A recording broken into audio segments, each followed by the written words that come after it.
할례받지 않은 자들이 나를 조롱하고 죽이기 전에 네가 나를 죽여다오.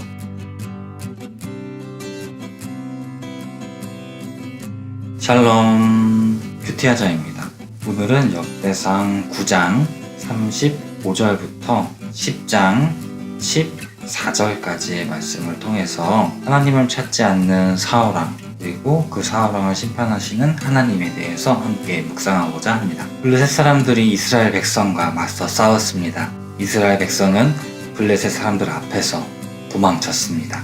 많은 이스라엘 백성이 갈보아 산에서 죽었습니다. 블레셋 사람들은 사울과 그의 아들들을 끝까지 쫓아와서 사울의 아들 요나단과 아비나답과 말기수아를 죽였습니다.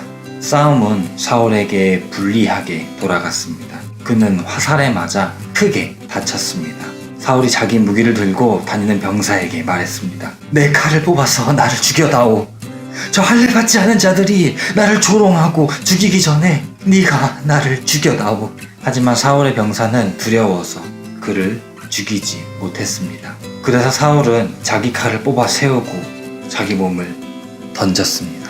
사울이 죽은 것은 그가 여호와께 충성하지 않았기 때문입니다. 그는 여호와께 복종하지 않았습니다.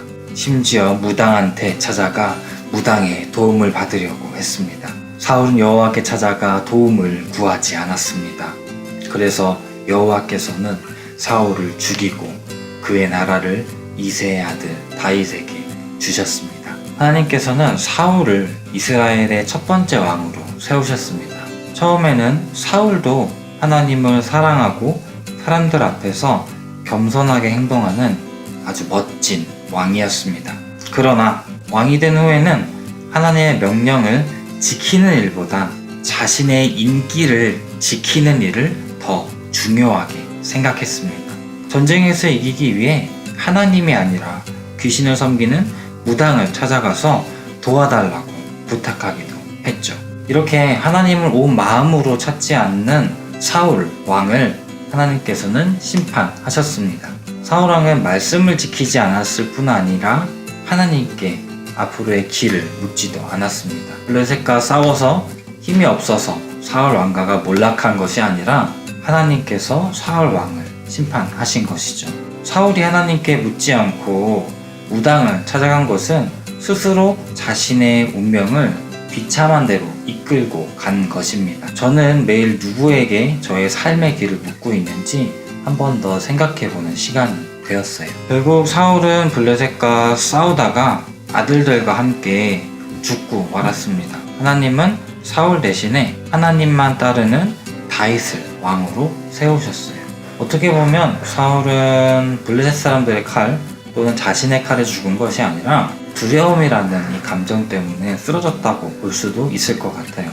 사울이 정말 두려워한 것은 그 블레셋 사람들, 할례받지 않은 사람들에게 조롱거리가 되는 자신의 모습이 가장 두려웠으니까요. 사울은 삶의 전반에서 이 두려움이 동력으로 인생을 살았다고 말하는 사람들도 있는 것 같아요. 처음에는 백성들이 두려워서 자신의 권한이 아닌 제사를 집행하기도 했고, 때로는 대족들이 두려워서 하나님이 아닌 무당에게 가서 자신의 앞길을 물어보기도 했던 것처럼요. 끝내는 자신이 비참해지는 것을 바라보는 것이 너무 두려워서 이 칼을 꺼내서 몸을 던진 거죠.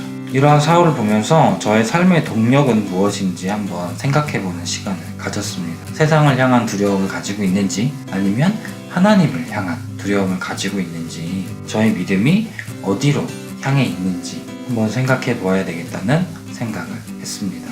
믿음과 삶의 방향이 하나님과 예수 그리스도의 사랑이기를 간절히 소원합니다. 두려움에 매이지 않고 믿음으로 옳은 일에 용기를 내는 한 주가 되었으면 좋겠습니다.